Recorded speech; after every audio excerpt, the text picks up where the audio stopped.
2,000 years later.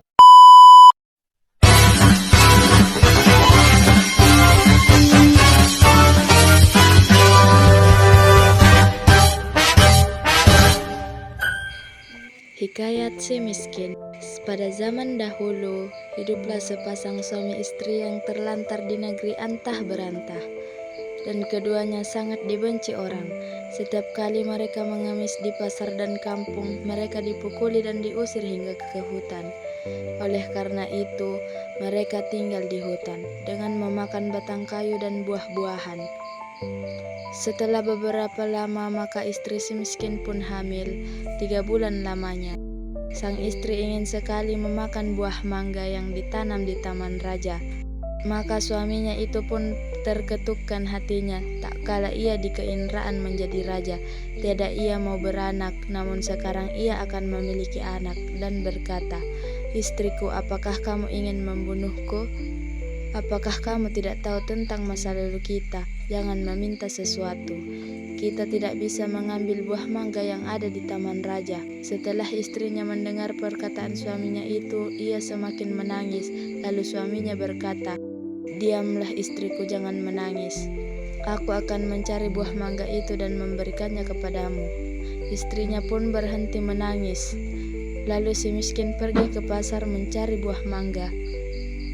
Setelah sampai di pedagang buah mangga, ia ragu untuk meminta buah mangga karena ia takut orang akan memukulinya. Pedagang buah mangga pun bertanya, "Hai miskin, apa yang kamu inginkan? Jika Tuan mempunyai belas dan kasihan, berikanlah saya sebiji buah mangga yang sudah busuk Tuan." Orang yang ada di pasar pun menjadi iba karena mendengar kata-kata si miskin itu. Lalu orang yang berada di pasar tersebut memberikan si miskin buah mangga, makanan dan bahkan pakaian serta buah-buahan lainnya. Si miskin pun heran karena biasanya ia diusir, dipukul, hingga dilempari kayu dan batu.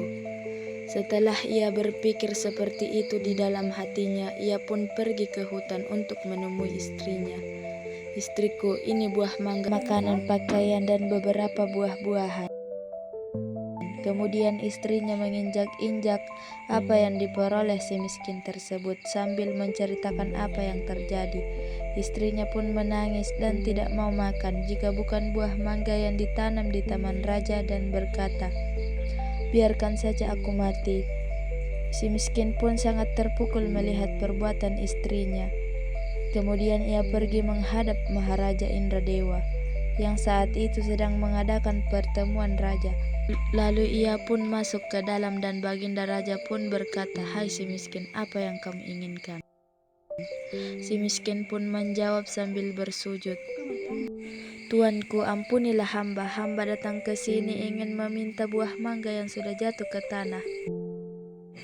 "Apa yang kau inginkan dengan buah mangga itu untuk dimakan, tuanku? Tolong ambilkan setangkai buah mangga untuk si miskin ini." Kemudian dipilihlah buah mangga tersebut untuk si miskin yang sedang sujud kepada baginda raja. Setelah itu si miskin pun berjalan pulang ke rumahnya. Setelah dilihat oleh sang istri akan si miskin datang membawa setangkai buah mangga, ia pun tertawa senang sambil memakan buah mangga tersebut. 3 bulan kemudian, istri menangis ingin makan buah nangka yang ditanam di taman raja. Dengan cara yang sama, si miskin pun mendapatkan buah nangka yang ditanam di taman raja untuk istrinya yang sedang mengidam itu. Selama istri si miskin hamil, banyak makanan, pakaian, beras, dan peralatan yang diberikan kepadanya. Pada waktu yang baru dan tepat pada malam hari, bulan itu pun bersinar terang.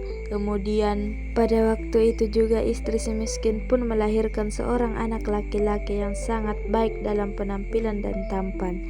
Anak itu pun diberi nama Marahkarma yang artinya anak di dalam kesulitan. Dengan takdir Tuhan yang Maha Esa melimpahkan kepada hambanya, si miskin pun menggali tanah untuk membuat tempat tinggal untuk keluarganya. Ketika ia menggali tanah untuk menancap mengetukkan tiang, ia menemukan terlaju besar yang berisi banyak emas. Istrinya pun datang untuk melihat dan berkata, "Emas ini tidak akan habis sampai anak cucu kita, suamiku." Ia pun menjadi kaya dan membeli barang-barang kebutuhannya seperti kendi, putar-putar, pelana kuda, keris dan sebagainya.